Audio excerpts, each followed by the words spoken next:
Good morning बेटा। आज बेटा हम पाठ तीसरा पढ़ेंगे। बुद्धिर्यस है जिसकी बुद्धि बलम तस्य उसका बल, यानी कि जिसके पास बुद्धि है, दिमाग है, उसी में शक्ति होती है, उसी में ताकत होती है। ये जो पाठ है बेटा वो है श्रृंगाल का और गजय हाथी का, यानी कि गिद्धड़ और हाथी का है। जो श्रृंगाल है वो ताकतवर नहीं है, शरीर उसका बहुत दुबला पतला है, छोटा सा शरीर है। हाथी है वो शक्तिशाली है, पेड़ों को उखाड़ करके फेंक सकता है। लेकिन जो श्रृंगाल है वो अपनी बुद्धि के आधार पर, बुद्धि के बल पर वो हाथी को मार गिराता है। इसी का वर्णन इसमें किया गया है और इसी के ऊपर ये कहानी लिखी गई है। बुद्धिर्यस है जिसकी बुद्धि बलम तस्य उसी का बल। ब्रह्मावने कपूरतिल के नाम है। ब्रह्मवन में कपूरतिल नाम का एक गजय बस्ती में एक हाथी रहता था। तत्र केंचन श्रृंगालो अपि प्रवस्ति स्म। वहाँ पर कुछ श्रृंगाल भी रहते थे। एक बार तेसु एक श्रृंगाल अवदत्, उनमें से एक श्रृंगाल बोला, यदि वयम एतम गजम मार्यम, यदि हम इस हाथी को मार दें, तरही तो मासम यावत वयम खादितुम शक्नुयाम, तो हम इसका मांस खाने में सक्षम हो सकते हैं या इसका मांस हम खा सकते हैं। तदा तेसु, तब उनमें एक वृद्ध श्रृंगाल, एक बूढ़ा श्रृंगाल अवदत् बोला, अहम मैं बुद्धिर्बलेन, बुद्धि के बल से, निश्चय ही तम गजम, इस हाथी को मार्यस्यामि इति, मार सकता हूँ, कि मैं अपनी बुद्धि के बल से निश्चय ही इस हाथी को मार सकता हूँ। तदंतरम, उसके बाद गजम अन्वेषयम स गजस्य समीपम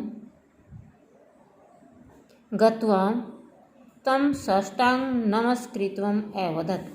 तदंतरम गजम, उसके बाद उस हाथी को अन्वेषणम मतलब होता है खोजना या उसकी तलाश करना, स गजस्य वह हाथी के, समीपम पास जाकर, गत्वा गया, तम उसको, साष्टांग मतलब प्रणाम करना, साष्टांग दंडवत करना, नमस्कृतम अवदत् नमस्कार करके बोला, हे गजराज मयि दस्यव, अर्थात मुझ पर दया करो, कि हे गजराज, हे हाथियों के राजा, मयि दस्यव, मुझ पर दया करो। गज श्रृंगालम पृष्ठवान,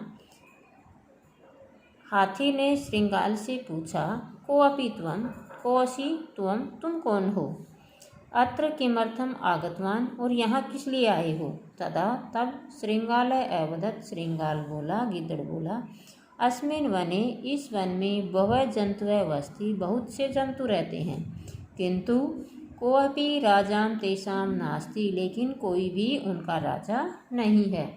ते राजानां बिना जीवितुम न शक्नुवन्ति, वे राजा के बिना जीवित नहीं रह सकते।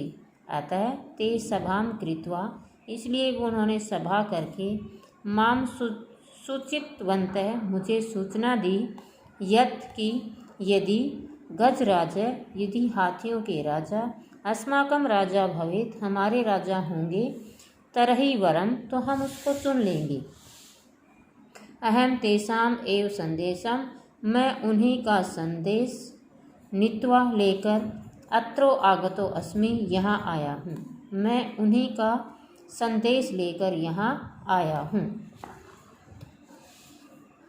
कपूरतिलक एतत् श्रुत्वा, कपूरतिलक ऐसा सुनकर, प्रसन्नम अभवत्, खुश हुआ, तस्य अनुरोधम, और उसके अनुरोध को अंगीकृत स्वीकार करके, स तम अनुसृतवान, उसने उसका अनुसरण किया, अर्थात उसके पीछे चला। स चतुर श्रृंगाल, वह चालाक श्रृंगार गिद्धड़, तम कपूरतिलकम, उस कपूरतिलक को, एकस्य एक, गर्तस्य गड्ढे, समीपम अनयत, एक गड्ढे के पास ले गया। तस्मिन् गर्ते, और उस गड्ढे में, कम पंकः आसीत, कीचड़ था, पंक का मतलब होता है कीचड़, और उस गड्ढे में क्या था, कीचड़ था।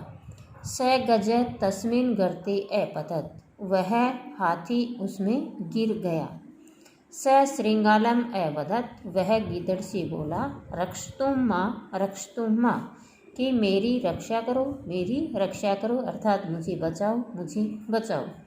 तदा तब स धूर्त श्रृंगाल, वह दुष्ट श्रृंगाल ऊंचाई हसन अवदत्, ऊंचा हंसकर बोला, मम पूछम घृत्वा, मेरी पूछ को पकड़कर, घृतात् मही आगच, कीचड़ से, गड्ढे से बाहर आ जाओ। यानी कि श्रृंगाल क्या बोला कि मेरी पूंछ को पकड़ के गड्ढे से बाहर आ जाओ। इसका मतलब क्या है कि वो ताकतवर है और वो क्या है, बहुत ही कमज़ोर है, तो उसकी पूंछ पकड़ करके ताकतवर ही बाहर निकाल सकता है, कमज़ोर उसको बाहर नहीं निकाल सकता, तो उसके साथ एक मजाक करता है। तदा तब कपूर तिलक अवगच्छत, ये जान गया, यत् स श्रृंगाले वंचिते इति, कि वह श्रृंगाल से ठगा गया है, अर्थात उसने उसको धोखा दिया है, ठगा है उसको। अतः ऊंचे थे, इसलिए ठीक सही कहा है, बुद्धिरस्य बलम तस्य, जिसकी बुद्धि उसी का बल। इसलिए ठीक ही कहा है कि जिसकी बुद्धि उसका बल, अर्थात ये कहा जाता है कि जिसकी बुद्धि होती है उसी का बल होता है, उसी की ताकत होती है। गजय होता है हाथी। वस्तिष्ठ में शब्दार्थ है बेटा, आपने लिख लिए होंगे और लर्न भी कर लिए होंगे इसको। तो इस पाठ को आपको क्या करना है, रीडिंग करनी है इसकी। यदि तरही, तो या तब, तदंतरम, उसके बाद, अन्वेषणम, खोजते हुए या खोज करना, समीप, पास या निकट, गत्वा, जाकर, नमस्कृत्य, नमस्कार कर, मई, मुझ पर या मुझे, दयस्व मतलब दया करना, बहवः बहुत सारे, कोअपि कोई भी, नास्ति का मतलब होता है नहीं है, अस्माकम हमारा, वरम श्रेष्ठ, नीत्वा लेकर, श्रुत्वा सुनकर, अंगीकृत स्वीकार करके, घृत गड्ढा, पंक कीचड़, बही बाहर, पूछम पूछ को, घृत्वा पकड़कर, अवगत समझ गया, वंचित ठगा गया, अतः इसलिए, और उच्चैते कहा जाता है। ये थे बेटा शब्दार्थ, आपको पाठ की रीडिंग करनी है, शब्दार्थ आपको लर्न करने हैं। धन्यवाद।